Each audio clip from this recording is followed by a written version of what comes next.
Bonjour à tous, et bien avec un petit peu de retard, on démarre donc ce ZCL de ce lundi 4 décembre et ça commence à chauffer sur le front social puisque depuis ce matin, barrages, manifestations un peu partout dans la région pointoise et même au-delà jusqu'à Goyave montrent que les Guadeloupéens ne sont pas contents, c'est pas ceux qui se préparent pour les jours de Noël ou le début de l'année. En tout cas, le mouvement social, le ciel commence à s'assombrir. Et bien justement la raison pour laquelle on va recevoir aujourd'hui plusieurs syndicalistes, Freddy Magnoc, secrétaire général de la CGTG-CHU, bonjour. Bonjour. Philippe Belair, secrétaire général de la FSAS-CGT et aussi deux responsables de FO, Madame Muriel Péchin, bonjour. Bonjour. Et Monsieur Dandelé, bonjour. Bonjour. Et Philippe Belair, bonjour. Bonjour. Voilà un petit peu, et tout à l'heure on va recevoir Gabi Clavier un petit peu après avec eux, puisque l'UTS-UGTG était en mouvement depuis ce matin, et donc on fera un petit point complet sur ce qui se passe au CHU dans le domaine de la santé, puisque vous savez que depuis l'incendie de l'hôpital du CHU, eh bien, il y a eu beaucoup de bouleversements, beaucoup de changements. On fera le point avec toutes ces personnes. Un peu plus tard, on va recevoir Monique Descastel, mais là on parlera de la journée de la science, du concours de la science en pointe. C'était la 8e édition. Madame Descastel, qui est élue de Pointe-à-Pitre, viendra avec le lauréat de la dernière édition. Et puis en fin d'édition, en fin du ZCL, Muriel Jean-Jacques, notre coach, viendra parler de la réussite. Et tout de suite, on va faire le point sur l'actualité avec notre ami Keïssa Zorobabel. Bonjour. Bonjour Danick. Voyons les titres qui font l'actualité aujourd'hui.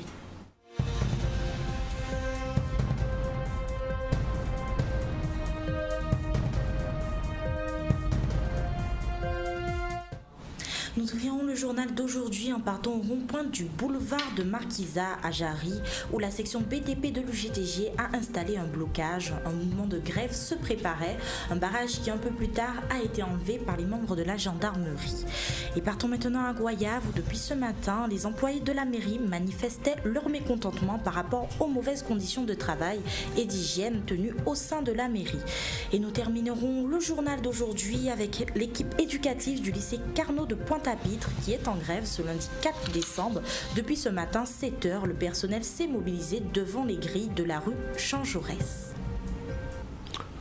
Voilà, merci Keïssa, qu'on va retrouver tout à l'heure pour le développement du journal. Et on va tout de suite entrer dans le vif du sujet avec les syndicalistes, Muriel Péchin, je l'ai dit, de FO Santé, et aussi Franck Dandelé de FO aussi, et puis une délégation de la CGTG Santé, Michel Belair et Monsieur Magnoc. Alors, je vous ai fait venir parce que depuis l'incendie, on dit incendie, catastrophe, de ce qui s'est passé au CHU, la santé, on peut le dire, est en mouvement.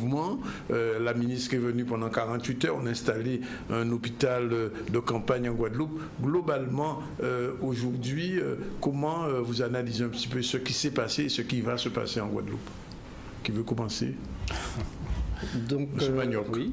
Donc, ce qui s'est passé, c'est vraiment un drame pour toute la population guadeloupéenne, hein, parce que le CHU est quand même un pivot, donc vider de tous ses passants et son personnel, c'est quand même quelque chose qu'on n'a jamais connu, donc je pense même dans les hôpitaux de France et de Navarre, donc pour nous c'est vraiment un drame.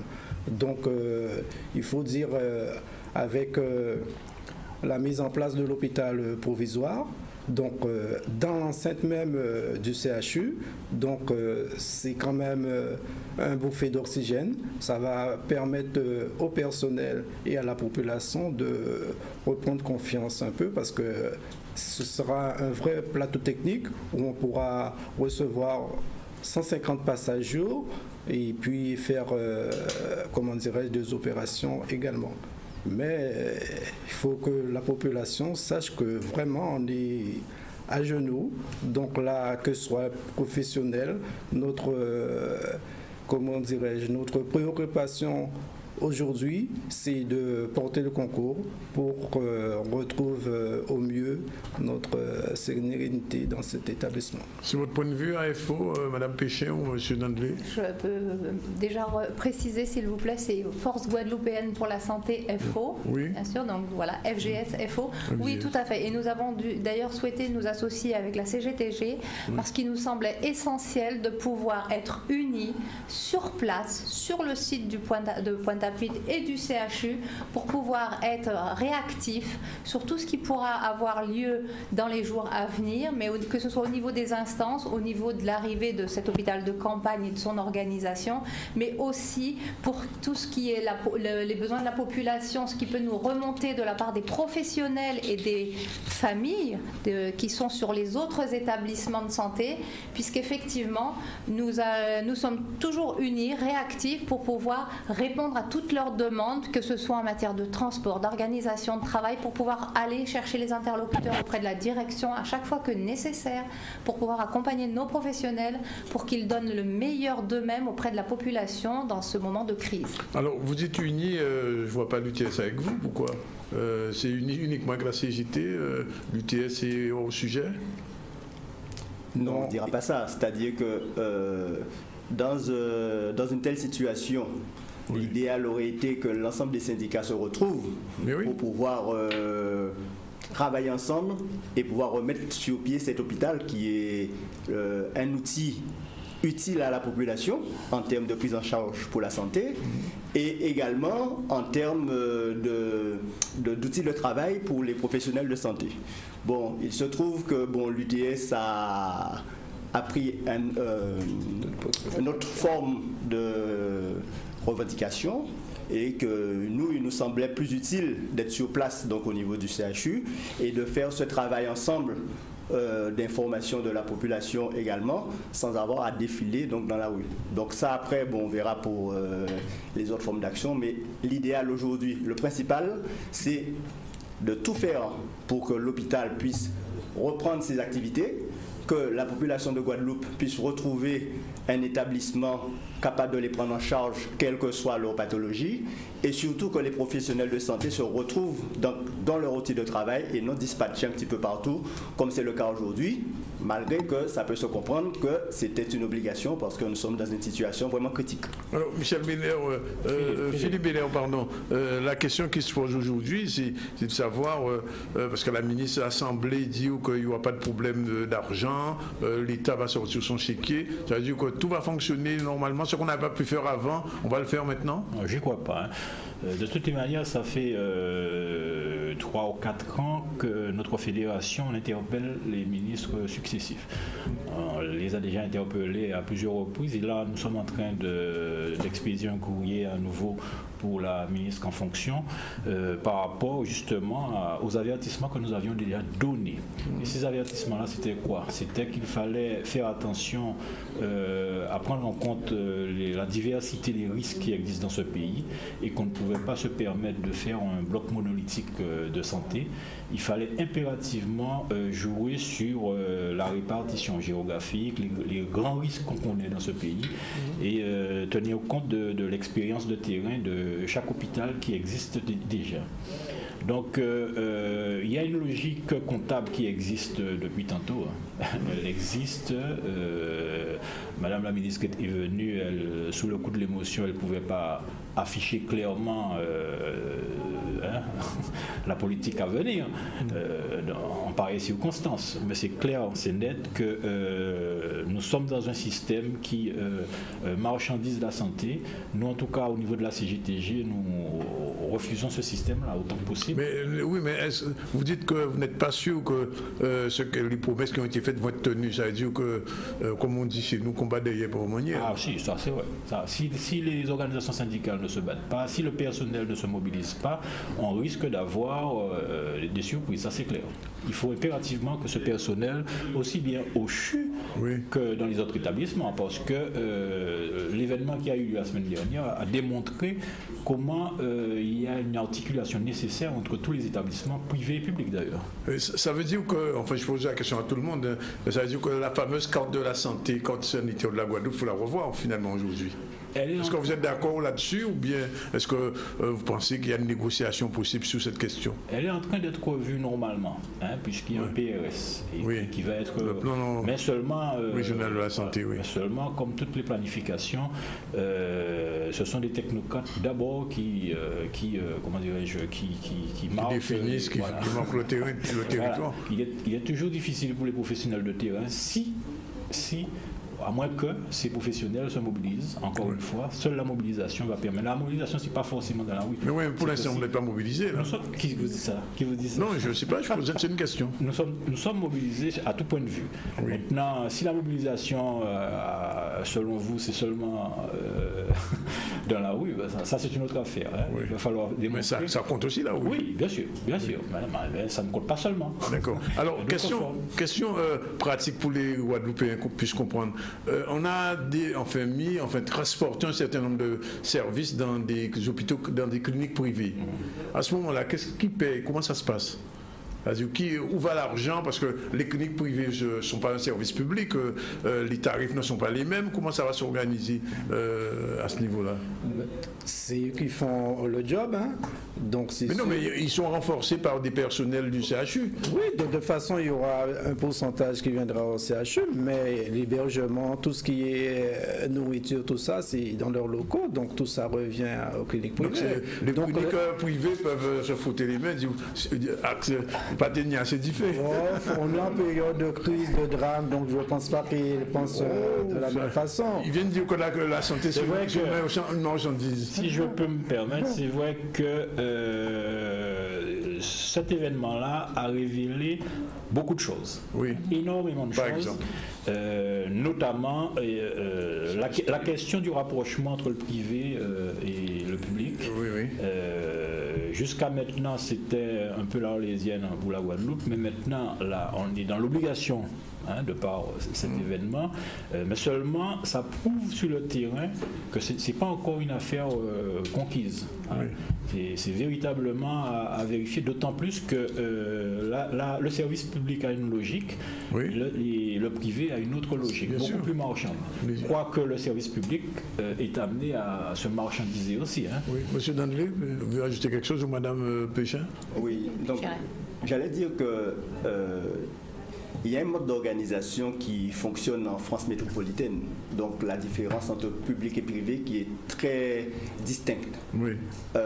En Guadeloupe, nous sommes sur une île. Alors ça change complètement la donne.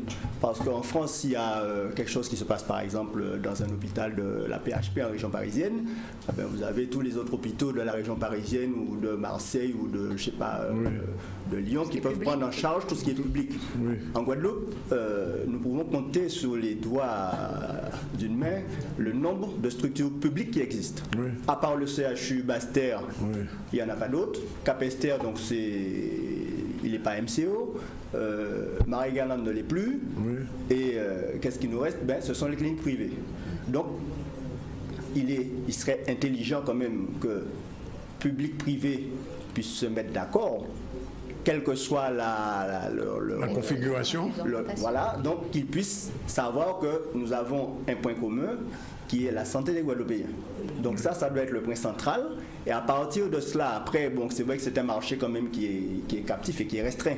Oui. Donc, à charge pour l'ARS, c'est donc les professionnels de savoir limiter donc le nombre de structures pour que ça soit vraiment efficace, public-privé, pour qu'ils puissent travailler dans le même sens et travailler en commun. D'autant plus que quand on voit qu'il y a le problème du GHT qui se pose, groupement hospitalier de territoire, ou en métropole, ce sont plusieurs départements, voire régions qui se mettent ensemble pour constituer un GHT. Nous, en Guadeloupe, on veut créer 150 GHT alors que nous sommes une région monodépartementale. Oui. Donc, il serait bon, et comme le suggère, je crois l'ARS l'a suggéré, qui est, à mon avis, un seul GHT qui inclut le public et le privé. Ça me paraît quand même plus intelligent. Oui. Et donc, on mettrait d'abord la priorité, ce soit la santé des Guadeloupéens, la prise en charge de la santé des Guadeloupéens. Alors, il y a une autre question qui se pose, c'est la question de ce qu'on appelle l'ambulatoire, les infirmiers libéraux qui travaillent. Alors, on leur a demandé, je ne sais pas, est-ce qu'on les a mis aussi dans le coup, ou bien est-ce qu'il y aura plus ou moins d'ambulatoires désormais pendant cette période transitoire, on va dire?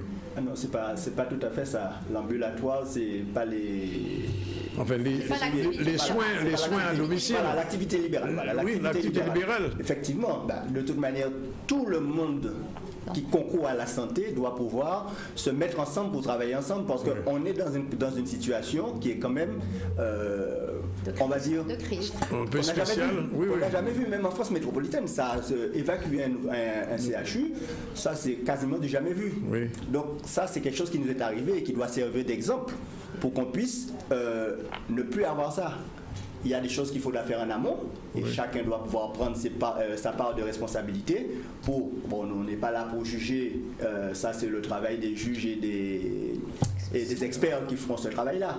Mais chacun doit faire sa part de travail, à commencer par nous les professionnels de la santé, parce que c'est à nous qu'il appartient de faire ce travail-là. Si on ne le fait pas, ce ne sont pas les directeurs. On ne va pas accuser les directeurs en disant qu'ils n'ont pas fait leur job, parce que le job, c'est à nous de le faire. Bien sûr. Nous qui sommes sur le terrain, en tant que professionnels, et nous allons suggérer après aux directeurs, aux ministres, à tous ceux qui viennent, voilà l'organisation qu'on propose pour qu'on puisse travailler dans de bonnes conditions et faire une bonne prise en charge de la population en termes de prise en charge de la santé. Madame Péchin. Moi, je reviens sur une question que vous nous aviez posée tout à l'heure sur le mode d'action et l'action, puisqu'on n'était pas les 3 syndicats du CHU réunis, nous sommes que 2.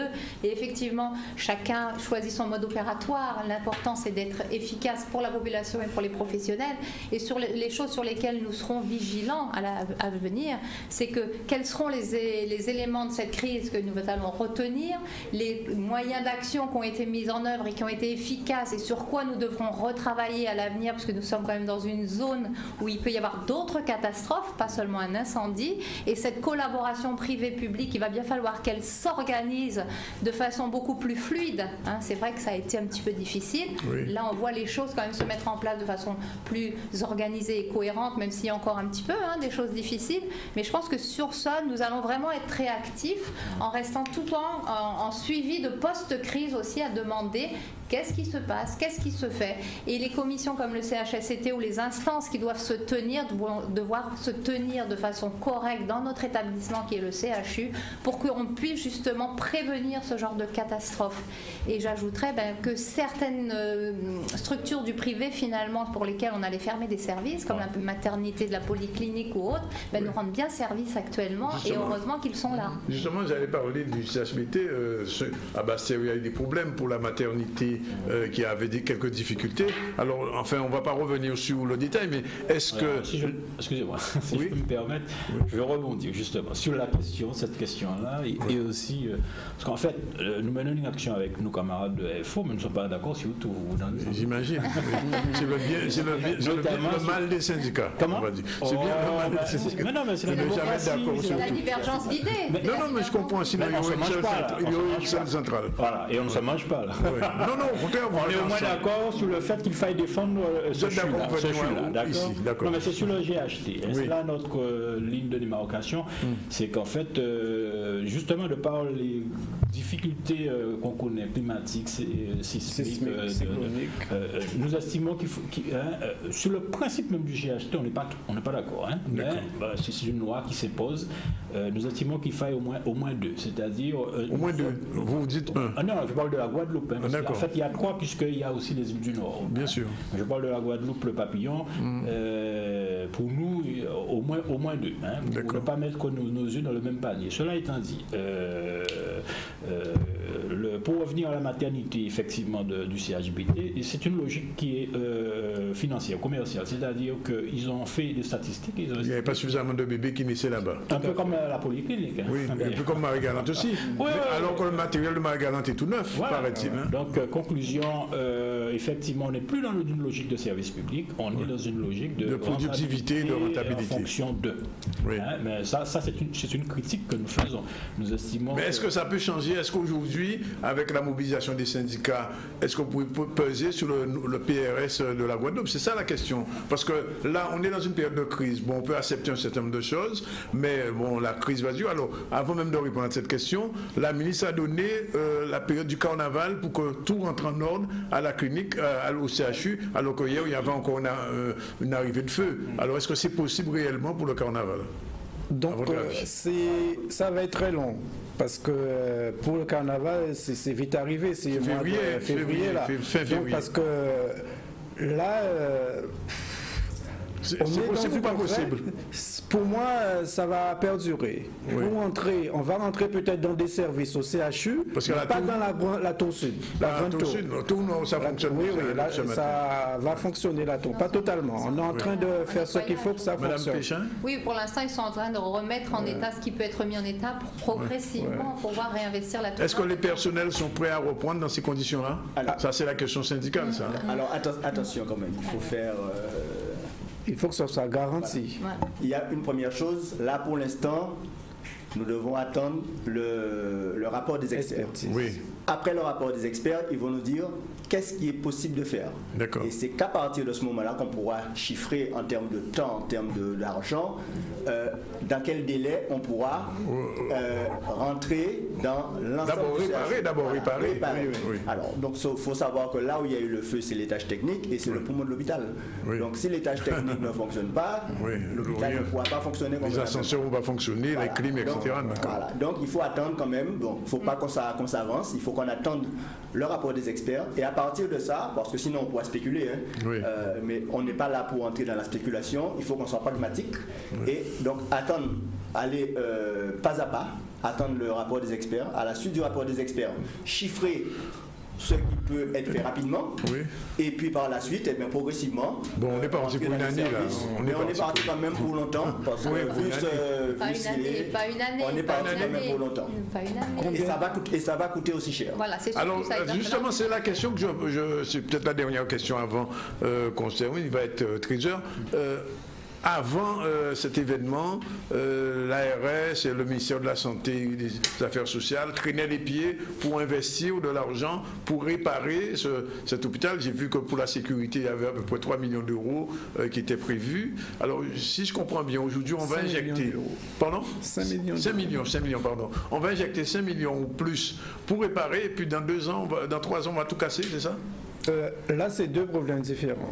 Il y aura le nouveau CHU, mais on est amené à rester dans cet hôpital-là au moins 5 ans. Au moins 5 ans. Donc, il faut que la sécurité soit garantie. Mais oui, que ce soit pour les patients. Pas vu ça avant? Ben oui, de toute façon, le problème qu'il y a dans cet hôpital, et il faut le dire, on a une vase de directeurs. Oui. Et c'est l'hôpital, nous avons habité comme ça, tous les 10 ans, 1 an, nous avons directeur capacité. On prend des décisions, on commence à faire, ça reste dans les sellettes, on donne des marchés, entreprises qui ont commencé après ça, encore, qui fait que les travaux, ce qui s'est passé là, aurait pu se passer il y a 5 ans, parce que depuis 2008, il y a eu un problème et on a alerté. 2008, et 2017. Et il pas failli. Donc tous les jours, il y a des commissions CHSCT, on sait très bien que c'est défaillant, il y a des travaux à faire et ça traîne des pieds. Alors très rapidement, on va terminer là-dessus. Qu'est-ce qui va se passer pour vous ces jours-ci? Quel est votre agenda? Vous n'êtes pas dans le mouvement de l'UTS, etc., mais vous êtes en mobilisation. Qu'est-ce que vous dites à vos personnels, les gens qui vous regardent en ce moment? Donc déjà pour... on a envoyé une grande force pour le personnel là qui a amené à déplacer là, surtout c'est là qu'il y a Bastet, CHBT et à Capesterre Bello, parce que surtout au matin là, on peut rester sur la route parce qu'ils ont changé de chauffeur, chauffeur lobby ramené, monté. Donc c'était sauf qu'il peut. Donc on chaque fois nous de là qui vivent, nous sommes là obligés de chercher yo pour faire monter sur Pointe-à-Pitan Casayo. Donc nous personnel là, fait nous dire que là nous vivons en situation qui dramatique. Il faut se serrer les coudes, faire comprendre que fait nous malades là, fait nous apporter des soins à Bastet, à Capesterre Bello. C'est pas du définitif, c'est temporaire, mais ça va durer. Bon temporaire. Donc, Philippe Bélair, 2 mots. C'est-à-dire que ce qu'on vit là dans la santé, on le vit aussi dans le social, le médico-social. C'est-à-dire que c'est très large. Hein. C'est une affaire qui perdure parce que nous sommes dans un système néolibéral qui nous... hein, c'est un choix politique. C'était pour répondre un peu à la question posée. Est-ce que la mobilisation suffira? Moi, je crois qu'il y aura la mobilisation certainement des organisations syndicales, mais il faut aussi qu'il y ait une mobilisation politique. D'accord. Ça, c'est une autre question. Oui, c'est une autre question, mais malheureusement, je parle de politique au sens noble. Hein, j'ai bien compris. Des politiques. De voir qu'il y a un souci. Des parlementaires, etc. Dans ce pays, il est grand temps de s'asseoir autour d'une table et de prendre des décisions, de vraies décisions. J'espère que vous avez entendu. Monsieur Dandélé, avant Madame Péchin. Oui. Dernier mot, très rapidement. Moi, ce que je dirais, c'est d'abord un grand coup de chapeau toujours aussi à l'ensemble du personnel hospitalier qui s'est mobilisé mais de manière très rapide lors de cet incendie. Et puis, ce que j'aimerais leur dire à nos collègues du CHU et du monde de la santé en général, c'est qu'il faut qu'on se prenne en charge nous-mêmes. Il ne faut pas qu'on attende et qu'on compte sur les autres. Il ne faut pas qu'on compte sur les directeurs, parce que les directeurs vont y aller. Il faut que nous prenions d'abord, nous prenions en main, que nous décidions de ce que nous voulons faire pour nos établissements de santé, pour la prise en charge des patients en Guadeloupe. Et après, nous allons le soumettre aux différents directeurs qui vont venir, parce qu'eux, ils viennent. Si nous avons un programme, nous avons établi un programme, ils ne pourront que le suivre. Il ne faut pas qu'on attende qu'ils viennent avec une feuille de route pour nous emmener là où ils veulent. Voilà, il est 13h07, on va s'arrêter là pour aujourd'hui. Non, c'est fini. Juste un mot, parce que nous avons un camarade à nous couché. Oui. Ah oui, c'est vrai. Qui nous va là? Donc, il est toujours stable. Nous avons espéré qu'il y ait bien, parce que nous ne voulons pas animaux. Donc, nous avons un bon force bail pour toute famille. Merci. Nous allons passer dans des services, voir nos agents, pour voir qu'ils ne se sentent pas oubliés. D'accord. Voilà, merci messieurs, madame. 13h08 dans le ZCL. On va passer à la page de publicité, puis on se retrouve tout à l'heure pour la suite du journal.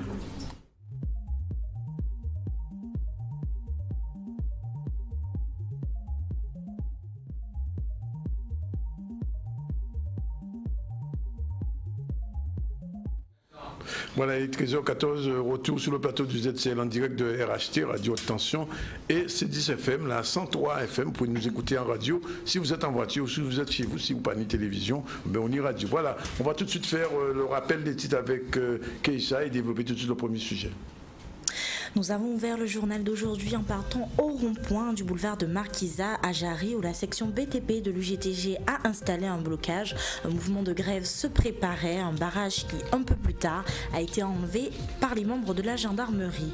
Et nous partirons maintenant à Goyave, où depuis ce matin, les employés de la mairie manifestaient leur mécontentement par rapport aux mauvaises conditions de travail et d'hygiène au sein de la mairie.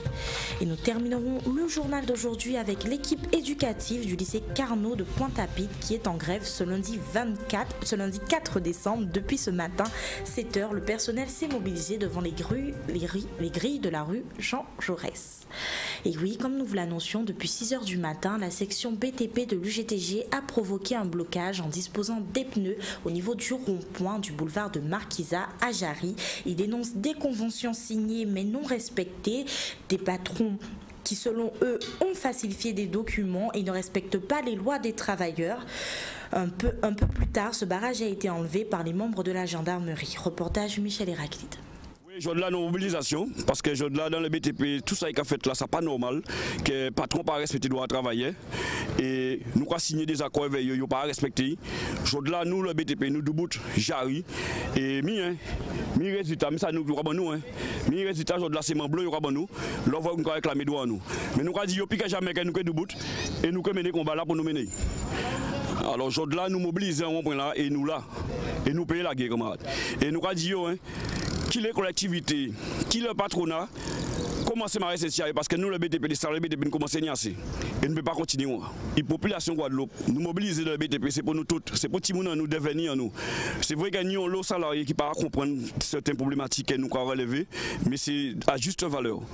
Parce que ce n'est pas normal que nous avons signé des conventions avec les patronats et qu'ils n'ont pas respecté. Aujourd'hui, nous, une entreprise aussi, et notamment qui côté site, qui Jarry, qui Dodin, que le patronat plus ou moins participe à ce commande-là, il fait ça, il veille. Et après, on dit, nous découvrons que le patron-là, plus pratiquement falsifié les documents, puis il fait les prenages dans les camarades. Aujourd'hui, nous ne sommes pas d'accord à ça.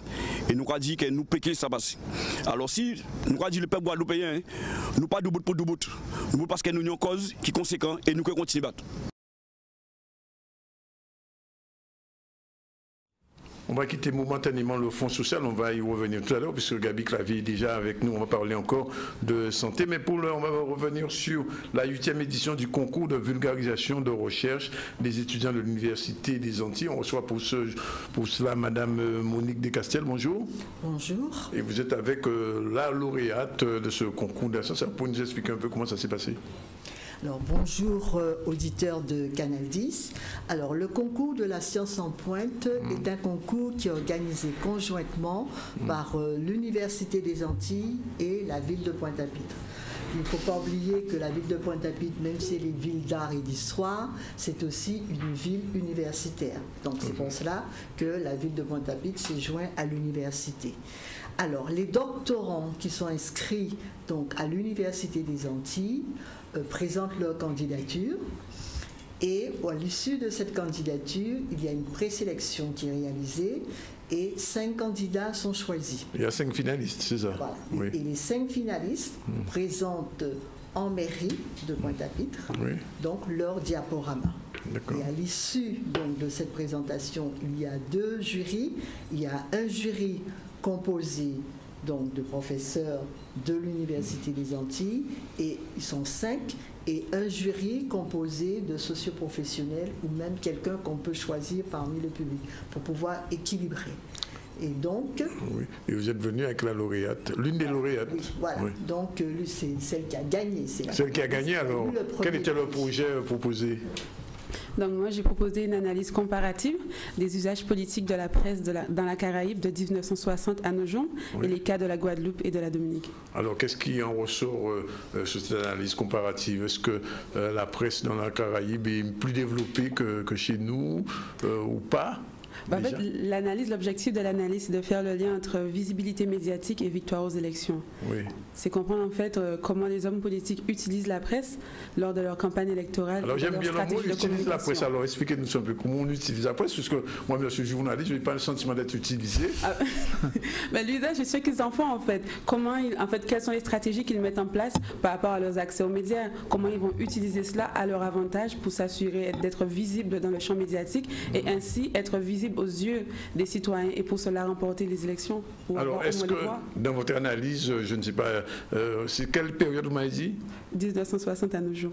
À nos jours, donc les réseaux sociaux ont été utilisés aussi. Oui, voilà. Alors, est-ce qu'aujourd'hui, les réseaux sociaux contrebalancent la presse écrite ou la presse audiovisuelle en fait, dans votre analyse? Ils sont assez complémentaires puisqu'ils utilisent les médias et les réseaux sociaux. Ceux qui ne peuvent pas mettre dans la presse, au moins ils utilisent les réseaux sociaux pour compléter leur communication. Oui. Et en Guadeloupe particulièrement, qu'est-ce que vous avez noté par rapport aux dernières élections régionales? On va prendre l'exemple. J'ai noté que les hommes politiques étaient fortement présents sur les réseaux sociaux et qu'ils ont fait un bon usage des réseaux sociaux pour attirer notamment les jeunes. Oui. Et ça marche?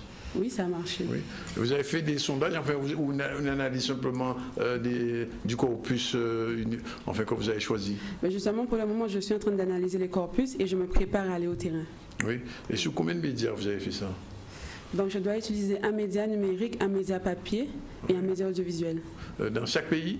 Oui, dans les deux. Dans la Dominique? La Dominique et la Guadeloupe. C'est Dominique Online que vous avez dû prendre? Dominican News Online, il y a aussi The Chronicle, et ensuite il y en a d'autres. Oui, et du point de vue de la presse papier aujourd'hui, est-ce que dans votre analyse, vous sentez un déclin de la presse papier au profit des réseaux numériques ou au contraire, ça s'équilibre? Justement, il y a un déclin de la presse papier, puisque la presse papier est en crise depuis l'avènement du numérique. Et l'analyse, justement, c'est de montrer en fait la différence entre l'usage de la presse papier et l'usage de la presse numérique. Oui, et donc ça a séduit le jury, votre analyse? Il semble que oui, sinon je n'aurais pas gagné. oui. Non, et qu'est-ce que vous pensez publier votre analyse ou continuer votre recherche? Vous êtes doctorant, j'imagine? Oui. Oui. Vous êtes en Sciences Po, c'est ça? Oui, en Sciences politiques. Avec M. Rino, j'imagine? Oui, c'est mon directeur de thèse. C'est votre directeur d'études. Et ça, quand est-ce que vous soutenez? Pour le moment, je ne sais pas encore. Ouais. Ah, c'est 5 ans, il faut 5 ans maximum. Vous êtes en première année, c'est ça? Troisième. J'entame ma troisième année. Non, en tout cas, on est bien content d'avoir... c'est tellement rare, justement, des étudiants en Guadeloupe qui travaillent sur ce genre de sujet que, personnellement, je suis bien content de vous accueillir ici et d'avoir un petit peu un point de vue. Alors, quand vous faites cette analyse, la dernière question, quelle est l'opinion que vous faites de la presse, aussi bien numérique que papier, dans ces deux pays? En fait, l'idée de cette analyse, c'est que j'avais effectué un stage à politique publique où je me suis rendu compte qu'on n'avait pas beaucoup d'informations sur les médias dans la Caraïbe, sur la presse dans la Caraïbe, et qu'on n'avait pas vraiment une presse d'investigation. On avait plutôt la presse qui nous relatait ce qui se passait ou des informations qu'on sait déjà. Mais il n'y a pas une presse qui va investiguer pour savoir ce qui se passe réellement dans le monde politique, dans le monde social ou économique. Oui. Donc, vous avez trouvé la réponse à ce manque, à ce déficit? Non, pas encore, mais je compte bien trouver la réponse. Vous avez trouvé la réponse? Bien. Il faudra qu'on se rencontre un jour, qu'on en parle. En tout cas, merci d'être venu nous présenter ça, Madame Descastels. Et donc, la 9e édition est déjà en route? La 9e édition, on est en train de préparer. En fait, c'est surtout, ce concours permet aux étudiants de vulgariser leurs recherches, donc de s'adresser à des profanes, à des gens qui ne connaissent pas le milieu de la recherche. Et c'est pour leur démontrer qu'en fait, le milieu de la recherche, en employant des mots simples et faciles, ça peut se comprendre. Les mots ne sont pas toujours simples dans la recherche. Vous ne m'avez pas présenté son nom, enfin, vous êtes madame? Sainte-Léwis Félicia. Voilà. En tout cas, merci d'être venu nous dire tout ça. Et puis, on espère peut-être un autre jour vous avoir pour aller un petit peu plus loin sur le sujet. C'est un sujet intéressant et ça intéresse les Guadeloupéens. Voilà, on va revenir sur l'actualité boulante avec Keïssa. Deuxième sujet, toujours mouvement social. Ne bougez pas, ne bougez pas. Depuis ce matin, les employés de la mairie de Goyave manifestent leur mécontentement par rapport aux mauvaises conditions de travail et d'hygiène au sein de la mairie. Ils sont nombreux à s'être mobilisés.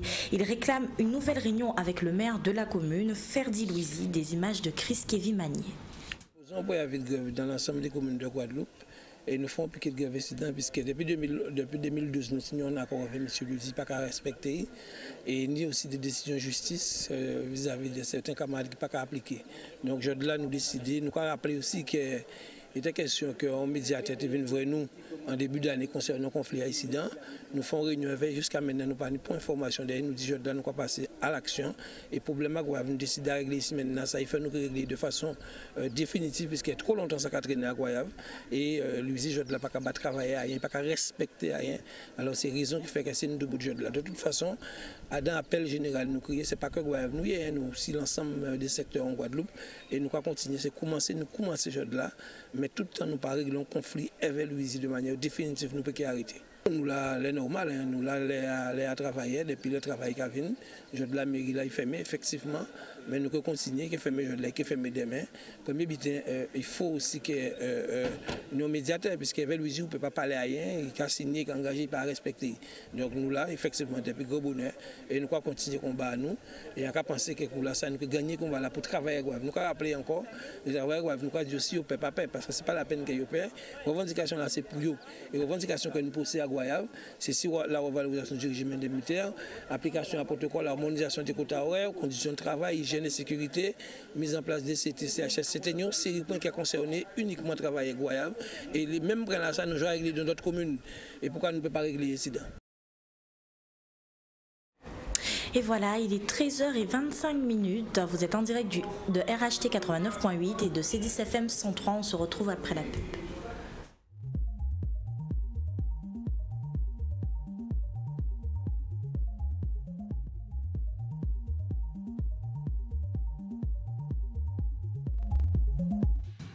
Voilà, 13h31 dans le ZCL, je vous ai dit, on continue avec les problèmes de la santé. Cette fois-ci, après les syndicalistes de FGDS et de la CGTJ, on reçoit ceux de l'UTS-UGTJ qui étaient en mouvement depuis ce matin. Gabi Clavier est avec nous,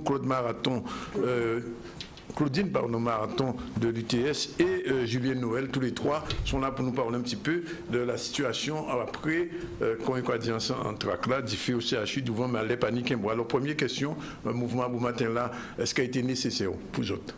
C'est nécessaire parce que l'objectif là, c'est de faire en sorte que la population de Guadeloupe informée de ce qui est passé dans la CHU là, bien prendre conscience que nous n'avons pas de couverture sanitaire sérieux depuis incendie là ça. Et troisièmement, nous on relève pas parce que nous syndicats qui travaillent CHU, nous militants, nous salariés CHU, nous fait tout ça a été fait depuis les 4 dernières années pour bien expliquer que nous vont au risque sanitaire majeur et que si vous pas rénover l'établissement là ça, si vous pas mettre aux normes, si vous pas acheter équipement, si vous pas faire en sorte que les conditions de travail personnel a changé, effectivement nous avons un problème. Et donc incendie la semaine passée vient révéler tout ça de cas dénoncé par ailleurs, bien avant. Et les gens ont décidé de traiter question encore une fois. Si même je vais traiter toutes questions de fond qui posent en Guadeloupe, qui problème à l'eau, qui problème à courant, qui problème à l'école, qui problème à. Du coup, régler ça, on paraît être phrase généraliste. Il a dit qu'on assure, on gère. Mais en réalité, les conséquences très graves, je dis là. Pour avoir une idée, ni 3 établissements, ni 3 territoires de santé en Guadeloupe. Il y en a ici à Basse-Terre avec un établissement comme CHBT. Il y en a la Grande Terre avec le CHU, qui est un établissement qui a fait MCO, médecine, chirurgie obstétrique. Et le 3e établissement là, c'est Saint-Martin. Ouais. Saint-Martin, Priévet, Cyclone, Irma. La première Priévet d'Ifé et Basse-Terre, Bakaka. 3 établissements de santé publique. On ne peut pas parler de capacité. On ne peut pas même parler de capacité. On va parler de 3 établissements qui pivotent à 3 territoires de santé, tous les 3 en difficulté. Ouais. Donc ça veut dire qu'il n'y a pas de couverture sanitaire globale à ces territoires de santé là, général en Guadeloupe. Et ça veut dire à CHU, le CHU, d'autant que chose là nous peut confirmer que bon, pour le CHU, on prend dimension normale, toute compétence, déployer tout service, il faut attendre quelques semaines, voire des mois. C'est pour ça que nous avons dit. C'est une question de caposité les syndicalistes à la CGTG, parce que mon ministre qui vient là, il dit pourquoi on avale tout le temps qui est bon. Ça a fait quand même 3 mois. Ouais. D'accord. En 3 mois, on l'oublie de passer. Là, on parle de réanimation. Il y a eu un nouvel incendie hier. Nous cherchons effectivement qu'il y ait encore, nous, malheureusement, le système électrique là a confirmé le fait qu'il n'est pas bon, ok? Puisque nous, avons déclaré au début de feu, au début d'incendie, fait au niveau Assassin, à Monte-Malade là, hier encore après-midi. Donc, démarche momentanée, c'était surtout pour dire à la population là, nous, c'est passé à l'établissement, nous, et si nous laissons la main, il y a qui pour les politiques, et il y a qui pour les décideurs administratifs qu'on a reste, nous qui pris. Parce qu'on a rappelé que là, on voit au niveau d'établissement comme le CHU, qui nie au service d'urgence de niveau de CHU.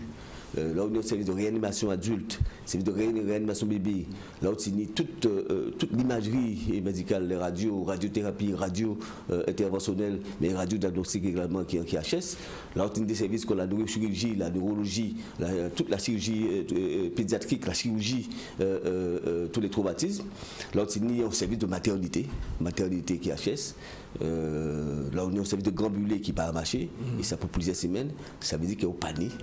Référence ou pas dire recours là, il y a au Guadeloupe dorénavant et tout ça va se poser. Donc je dis là, nous mettons en place l'hôpital de campagne qui, d'après le ministre là, qui a fait 107 passages, 120 passages par jour, 150 passages par jour, on y 7 opérations possibles par jour, ou sinon une trentaine de lits de maternité. Mais quand on rappelle, c'est un dispositif d'urgence immédiate qui est limité dans le temps. Et heureusement d'ailleurs, parce qu'il y a un rappel qui sont structures légers, mais c'est pas grave, résoudre effectivement le problème à Laval, parce qu'il n'y a pas tout dit opérer monde, il n'y a pas tout dit faire les urgences qu'il faut, ni en côté quoi mettre là couché. Oui. Maman, qui est à les personnels actuellement après ça qui fait là depuis semaine là, en semaine là? Vous savez, personnel là, depuis ça arrivé, ils ont un genre déboussolé. Parce qu'ils n'ont pas trouvé une équipe directive, puis par les instructions claires.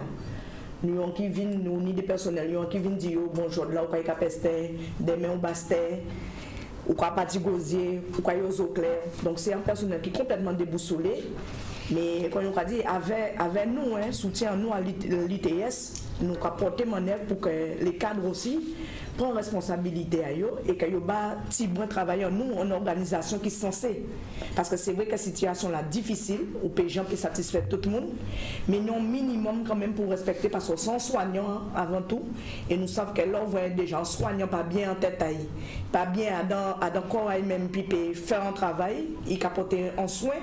Donc ça veut dire que aussi encore diminuer les chances de patients pour lesquels on peut soigner. Parce qu'on a toute difficulté là, par exemple, pour les camarades qui descendent sur Capester, Bastet, il faut que nous intervenions pour te dire qu'il faut prévoir un service de transport. Parce que ni des gens qui sont sortis, Petit, Port-Louis, Anse-Bertrand et tout ça, qui ont travaillé en CHU là, mais ce n'est pas même distance là, ou pas ni l'on arriver dans un lieu qui pas ou pas habitué avec l'organisation là qui ont mis sur place. Donc forcément, nous par exemple, Bastet, nous ni un dossier patient nous y informatisé, et au niveau CHU pas ni ça. Donc le temps pour les camarades des codes pour y rentrer les soins qu'ils ont effectués. Donc c'est tout en administration, une nouvelle organisation pour mettre en place, et ça n'a pas fait, comme on a dit, hein, c'est nous, les soignants, même entre nous, que nous apportons manière pour essayer de mettre le personnel à CHU le plus à l'aise possible. Mais il faut qu'il y ait une équipe de direction qui doit peut-être aussi prendre en main et réfléchir un peu à l'habitude, hein, parce qu'il y a des gens qui continuent à vivre dans chaque hôpital, qu'on s'y pas ni pour d'autres problèmes alentour. D'accord. Julien Noël, ou quoi travailler en CHU là vous aussi? Non, 80 CHBT. CHBT.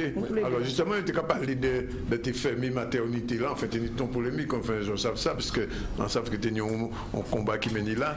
Qu'est-ce qu'on a dit, la direction de l'hôpital là, je dis, joue par rapport à ça? Non, on a dit simplement que je dis, joue, malheureusement, quand on a dit des fois, langue nous parle avec Kabouit, il faut écouter nous, parce que c'est nous les soignants.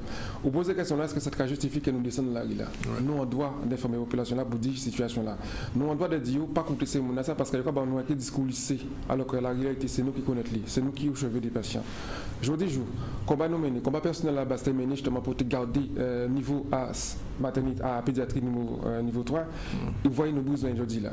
Nous te souhaiter aussi que nous te garder justement gynécologie à Bastia. Il fait la maladie des familles. Aujourd'hui là nous mis des friches sanitaires à Bastia. Nous te justement aujourd'hui là pour nous accueillir justement comme il faut les patients à CHU là.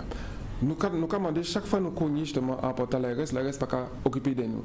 Je dis là, malheureusement, ça a passé. Et nous qui soignons, nous devons justement écouter nous.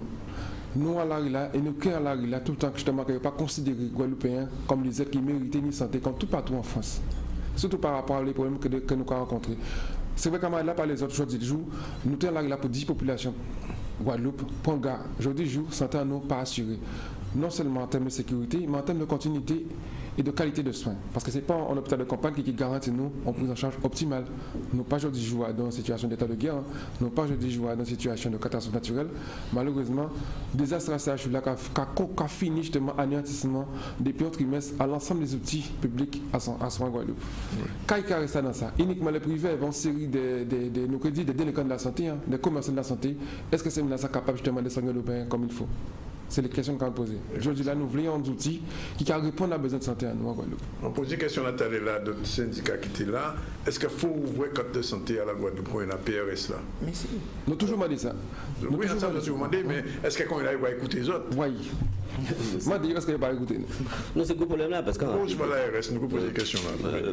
PRS là, c'est un professionnel de santé qui a projeté d'organiser les soins en fonction à mobiliser la population là, hein, c'est-à-dire combien de monde qui est mort avec accident de la route, combien de monde qui est mort, combien de maman qui est mort avec la naissance, ou des problèmes de toute prévalence à des maladies, comme diabète, comme tension, comme insuffisance rénale chronique, AVC.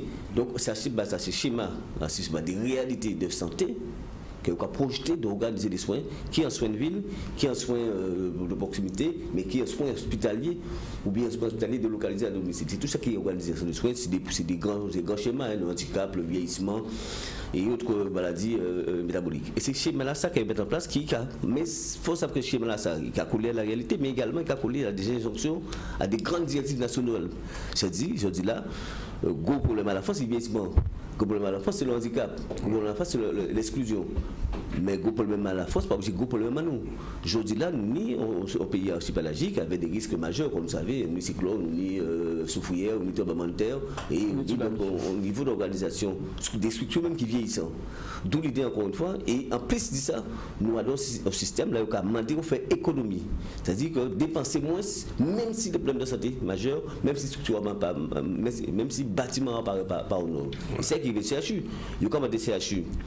Le CHU chaque année c'est pas 40 millions, 50 millions d'euros de crédits supplémentaires que va le CHU, il faut de force pour le 90. Et quand ces crédits supplémentaires là, ça de plus en plus au cas baisser parce qu'il faut le CHU diminuer effectif 400 agents moins. Faut le CHU 400 agents moins. 400 agents moins. Ces projets-là, ça, pour nouvel établissement. Parce qu'on a rappelé qu'on a 1000 lits actuellement, nouvel établissement là, c'est qu'à peine 600 lits. Donc, on a adapté les effectifs à l'activité. Deuxième idée, on va faire en sorte que le malade là pas rester le moins longtemps possible dans l'établissement là. En chirurgie, la durée moyenne de 6 jours, c'est 4 jours, en maternité, c'est 3 jours, en médecine, c'est 5 jours. Donc, c'est la piste. Moins si on reste à l'hôpital, moins ça va coûter la collectivité et moins plus que faire économie.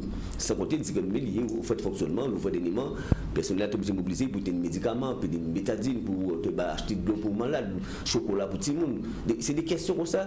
Donc non seulement nous confronter en vieillissement, même à la structure en lui-même, nous confronter à des problèmes de financiers qui fait qu'on ne peut pas assurer le fonctionnement et nous confronter également des orientations nationales en matière de santé publique. Voilà, c'est ça explosion là. Mais c'est ça, et tout élément qui a fait, si je dis là, ça qui arrive là, à pas un accident. Son accident a survenu, mais à pas un accident, c'est conséquence à tout un dispositif de stratégie politique en matière de santé, d'organisation des soins et de réseau. Comme on a dit que si je dis là, les 3 principaux établissements de santé publique en médecine, chirurgie esthétique pris, nous panique couverture sanitaire réelle. Bon, évidemment, il n'y a pas de.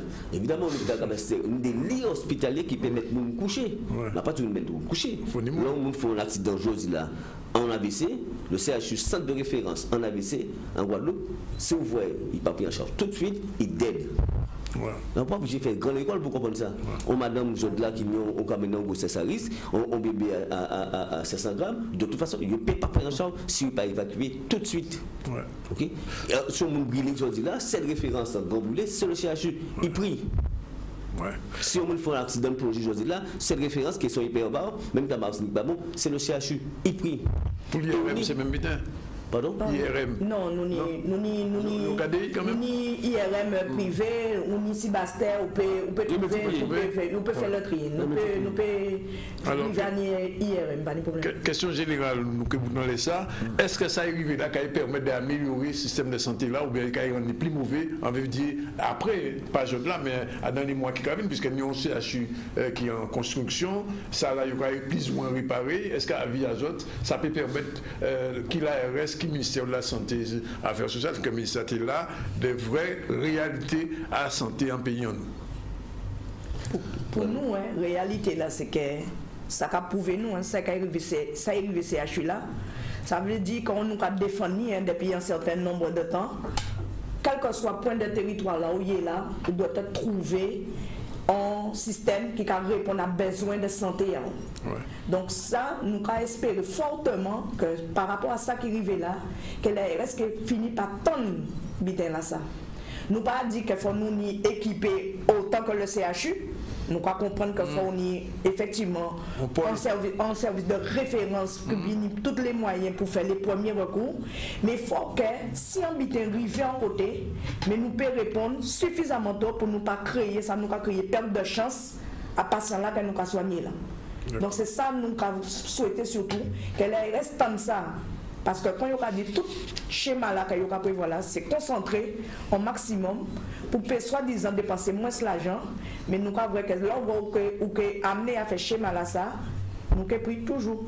Un dernier mot, très rapidement. Oui, regardez que c'est un hôpital évacué, c'est pas une fois ça arrive en France, tout est pour avancer. On a regardé que l'établissement, service d'urgence là, qui est là, c'est la même fois installé en France. Son hôpital comme étant en pays de guerre, en catastrophe en Haïti. On ne peut jamais ça en France. Il n'y a pas de pratique. Il n'y a pas de expérience à ça. Et le ministère, c'est vrai qu'il était obligé de reconnaître qu'il n'y a pas de recours, nous sommes laboratoire. En matière d'évacuation CHU, plus de 500 malades et pendant 1000 d'agents, avec dispatché, on CHU multi-sites comme là, il n'y a pas d'expérience à ça. Donc c'est construit qu'à construire cette expérience-là. Et c'est ça nous dit comme ça, que c'est justement un moyen pour nous remettre en cause. Nous commençons à dire ça au bas mot, chez l'organisation là, parce que là on fait tous les services de médecine, au motif que ça a coûté cher, au motif que les gens soignent ça fait de beaux pertuis, on a rappelé également qu'il fait l'hôpital Marie-Galante. Alors que nous bloquons neuf à Marie-Galante. Donc immédiatement là, il faut réactiver, il faut refaire schéma là. Le bloc Marie-Galante, c'est une nécessité. D'autant qu'on va rappeler que le CHU de travaux, c'est Marie-Galante qui fait toutes les grosses interventions. Donc l'hôpital Marie-Galante qui est ouvert, on a des lits de médecine à réactiver, on a bien évidemment des services de chirurgie sur côté en matière de recrutement médical également qui n'est pas ouvert.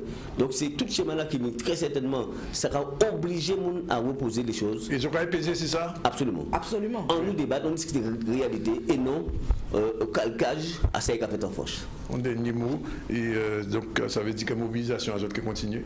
Quand on continue tout le temps, justement, il n'y a pas tant de nous. Parce que je dis, jour la reste, ça donne des marges de déni de la réalité, avec une manière de communiquer. Il faut admettre justement la situation là grave. Je dis, il faut admettre justement qu'il faut nous revoir tout ça qui est le plan d'offre de soins en Guadeloupe. Tout le temps, il faut ça là, nous voulons, nous souhaiter justement que ce soit amélioré parce qu'il faut nous soigner le monde pour nous justement tenir espoir en pays là. Ça. Merci messieurs et dames. Au 47. Oui, en bas de temps à autre.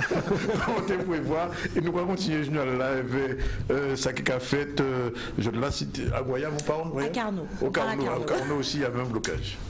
L'équipe éducative du lycée de Carnot de Pointe-à-Pitre est en grève depuis ce lundi 4 décembre. Nous vous le disions, depuis ce matin 7h, le personnel s'est mobilisé devant les grilles de la rue Jean Jaurès. La raison qui a motivé ce mouvement de grogne est l'absence de dialogue avec l'administration après une série d'actes de violence, bagarre des élèves nécessitant l'intervention des forces de l'ordre, fabrication de pétards artisanaux avec de l'acide et autres. Notons également un mauvais état général de leur installation, à savoir le matériel informatique obsolète, des salles de sciences inexistantes et autres. Un personnel qui se sent de plus en plus en difficulté et qui a du mal à assurer leur mission première, à savoir la formation de notre jeunesse. Un reportage de Stanley Manicor. Alors aujourd'hui, nous nous mobilisons tous les personnels du lycée Carnot se mobilisent pour lutter contre l'insécurité qui règne au niveau du lycée Carnot. À l'intérieur du lycée Carnot, c'est tous les jours qu'il y a des bagarres, des conflits et nous ne pouvons plus mener à bien notre mission d'enseigner. Nous sommes toujours obligés de séparer les gens qui se battent, de désamorcer les conflits et d'essuyer même les insultes des élèves. Il y a une très très grande violence, aussi bien entre les élèves que les élèves envers les enseignants. C'est une situation qui dure depuis longtemps mais qui s'est accentuée cette année scolaire, ce qui nous amène aujourd'hui à arrêter pour que l'on trouve ensemble, le rectorat, la région, des solutions pour enfin que ça se termine, qu'on puisse reprendre le travail dans d'excellentes conditions. Là, nous sommes attendus pour une réunion que les services du rectorat vont comprendre notre malaise, je dirais même notre souffrance. Et nous attendons bien sûr que tout s'arrange et qu'on puisse travailler dans un climat apaisé et aussi avec du matériel qui fonctionne. Il faut savoir que dans un lycée tertiaire, nous n'avons pas Internet. Le matériel informatique ne fonctionne pas. Même dans l'administration, le matériel ne fonctionne pas. On ne peut pas continuer comme ça et faire comme si tout allait bien. Non, c'est pas possible. Là, on a décidé vraiment d'exiger un certain nombre de choses de nos tutelles, c'est-à-dire la région et le rectorat.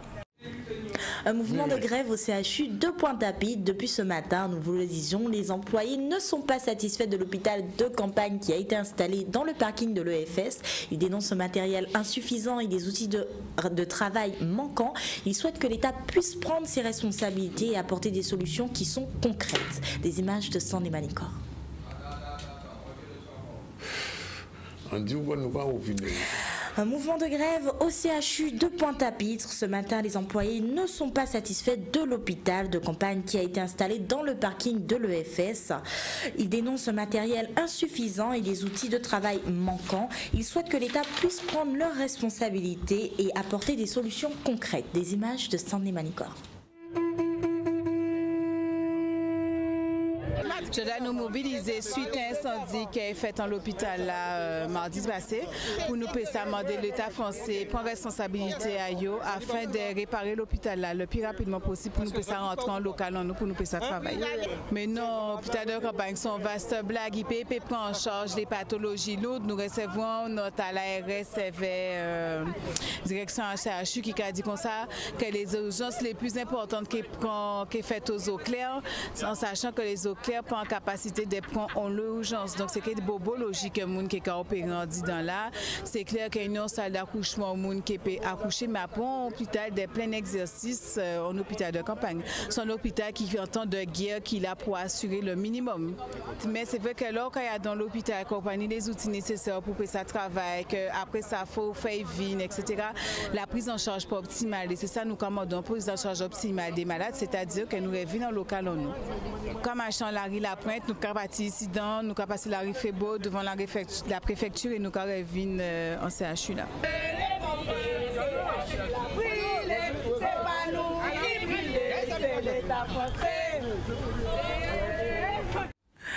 Voilà, il est 13h40, combien 40, bon 52 minutes déjà, le temps passe. Et on va recevoir Muriel tout de suite pour le coaching de la réussite. Générique, c'est parti.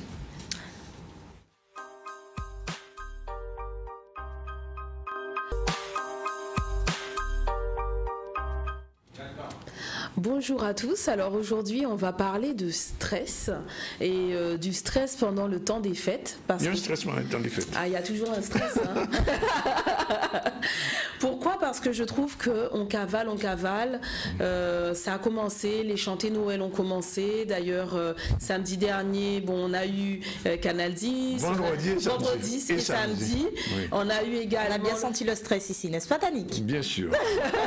On a vu le stress, on l'a vu.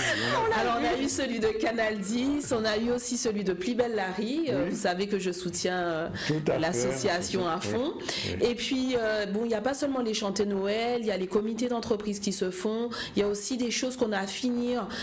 J'appelle ça des deadlines au niveau des entreprises. Donc, beaucoup de dossiers à boucler. Et puis, bien sûr, vont venir Noël, la Saint-Sylvestre, les cadeaux, les dépenses, les boire et manger. Donc, ça les réunions du ZCL. Les réunions du ZCL, effectivement. Et le dîner du ZCL aussi. Oulala. Donc, vous voyez, ça commence à s'amonceler et c'est beaucoup d'argent qu'on va dépenser en très peu de temps. C'est beaucoup de temps également et d'énergie. Donc, pour certaines personnes, ça va leur créer beaucoup de stress. Surtout que pour la plupart des gens, c'est pas des choses qu'ils préparent à long terme. Ils auraient pu, parce que chaque année, on sait que Noël a lieu le 25. Oui. Donc, il n'y a pas de surprise. Oui. Mais c'est vraiment à la dernière minute que nous faisons nos achats, comme d'habitude, ou qu'on veut préparer les choses. Et donc, ça va créer beaucoup d'anxiété et de stress. Et donc, nous allons voir aujourd'hui comment faire par rapport à ça. Oui, justement. Est-ce qu'il n'est pas déjà trop tard? Voilà, est-il trop tard justement pour neutraliser le stress des temps des fêtes justement? Alors, je dirais que non, puisque c'est pour ça que je suis là aujourd'hui. Et je vais vous donner aussi des stratégies par rapport à ça. C'est vrai qu'on est dans la course, on a beaucoup de choses à faire. Moi, j'entends des mamans qui viennent me voir en coaching et qui me disent qu'elles ne savent plus où mettre la tête parce que maintenant, elles sont professionnelles, elles doivent s'occuper des enfants, elles doivent s'occuper du travail, elles doivent s'occuper des fêtes. Et c'est la même chose aussi pour les pères de famille. Donc, je vous dirais que tout d'abord, il faut identifier les éléments stressants. Il faut identifier les choses importantes. Et souvent, tout le monde classe toutes les activités comme importantes et c'est là d'où vient le réel problème. Alors, tout d'abord, identifier ce qui est réellement important, ce qui dépend vraiment de vous et qui ne dépend pas de l'agenda d'un autre. Voir également les choses que vous devez faire à l'instant ou le jour même versus des choses que vous pourrez préparer. Vous avez un petit peu plus de temps devant vous. Ensuite, une fois qu'on a identifié les choses qui sont beaucoup plus importantes pour nous, les choses également qu'on doit prioriser, il va falloir gérer un petit peu notre peur et notre anxiété parce que effectivement, il y a parfois certaines activités qui vont déclencher chez nous de la peur ou de l'anxiété parce qu'on a peur finalement de ne pas être à la hauteur, de ne pas finir. Peut-être aussi lorsqu'on voit notre relevé de compte et on se dit, lorsque va arriver janvier, je ne sais pas comment je vais pouvoir régler tout ça. Donc tout ça, ça peut créer de l'anxiété et on peut devenir, face aux grèves, face à tout ça, ça peut monter. On a parlé de différentes grèves aujourd'hui. Aujourd'hui, on a battu un record. On a battu un record, effectivement. Oui. Donc, à ce moment-là, l'anxiété peut prendre le dessus. Donc, ça va être vraiment aussi de gérer ce facteur peur, anxiété, en mettant un plan d'action pour pouvoir passer à travers tout ça. Et justement, est-ce qu'il y a des stratégies qui existent pour gérer tout ce stress, de manière à se déstresser? Alors oui, il y a des stratégies. Je vous dirais que celles qu'on connaît souvent, bon ben on va prendre ça un petit peu plus relax, on va faire du sport, du yoga, de la méditation, on va venir en coaching effectivement. Mais le but aussi, c'est de comprendre dans toutes les activités que vous avez à faire, celles qui dépendent et les identifier clairement, celles qui dépendent vraiment de vous. Ensuite, celles que vous pouvez déléguer, parce qu'il y a des choses que vous pouvez déléguer. Vous n'êtes pas obligé de tout garder, donc ça va vous aider énormément de déléguer.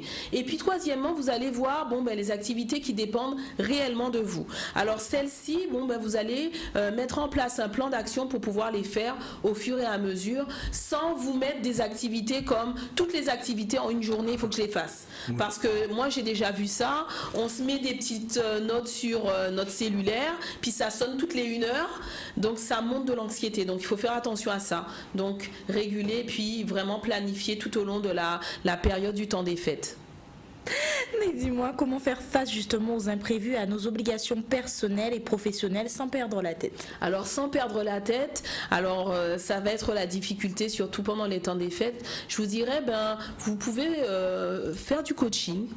Vous avez également ce que ça va vous permettre de faire du coup lorsque vous allez voir un professionnel comme moi du développement personnel. On va vous aider à prioriser parce que finalement c'est ça le problème. On place tout comme urgent et important alors que c'est pas le cas. D'ailleurs, je vous conseille un bouquin qui est très bien de Stephen Covey, Les 7 habitudes de ceux qui réussissent, où véritablement on va commencer à prioriser les actions que l'on a à faire entre les actions qui sont urgentes importantes, qui sont non urgentes importantes, qui sont urgentes non importantes et non urgentes non importantes. Donc à partir de ce moment-là, l'expert en développement personnel peut vous aider à prendre du recul et vous permettre justement de placer vos priorités à la bonne place et de dédramatiser, enlever toute culpabilité, parce que souvent quand on n'arrive pas à faire ce qu'on voulait ou qu'on avait prévu, on commence à se sentir coupable et l'anxiété prend le dessus. Alors on va vous aider justement à prendre du recul, à enlever tout sentiment de culpabilité, dédramatiser pour pouvoir vraiment mettre en place les choses qui vont faire que vous allez passer un bon temps des fêtes. Et quels peuvent être les effets du coaching personnel sur nous-mêmes? Alors moi je dirais que c'est bien simple, vous allez être plus zen. Moi il y a certaines personnes qui me disent on est comme sur un petit nuage, on a l'impression qu'on n'a pas de stress du tout. Effectivement c'est le but, et le but à long terme c'est de se préparer aussi pour 2018, parce que souvent ce qui se passe c'est qu'on fait toutes les choses dernière minute qui nous génèrent de la peur, du stress inutile, alors que certaines dates on les connaît en avance, donc on peut déjà se préparer par rapport à ça. Donc ça nous aide à être un peu plus prévoyants. Ce qu'on appelle le SMART. Oui, le SMART. Alors ça aussi, effectivement, c'est une technique intéressante qui permet en fait d'identifier vraiment nos buts. Alors il faut qu'ils soient spécifiques, il faut qu'ils soient mesurables, atteignables, orientés résultats et définis en temps. Alors c'est ce qu'on peut voir aussi avec son expert en développement personnel. Une dernière chose, Muriel, si on veut vraiment se préparer pour neutraliser le stress en fin d'année, qu'est-ce qu'on fait? On peut venir me voir. Oui. On peut venir me voir, revoir la chronique du coaching de la réussite d'ailleurs sur le www.zcl.tv. Oui. On peut également me voir sur mon site www.carutera comme thérapie.com et bien sûr nous contacter par téléphone au 0590 47 30 19. Tellement agréable d'avoir Muriel le lundi. Voilà, c'est terminé pour le ZCL d'aujourd'hui. Il est exactement 14h sans stress, en attendant le Père Noël qui ne viendra pas pour moi ces jours-ci. Mais il y a une petite surprise. Voilà, c'est terminé. On dit merci à Muriel, merci à Keisha qui était souriante aujourd'hui, merci à Zébris qui a fait son possible pour rattraper le coup. On a perdu 10 minutes en amont quand même. Bon, enfin, on les a rattrapés et on termine à 14h. On se retrouve demain pour la suite du ZCL, toujours en direct de RHT de C10 FM 103. Voilà, et on salue notre ami Jeff. C'est bon.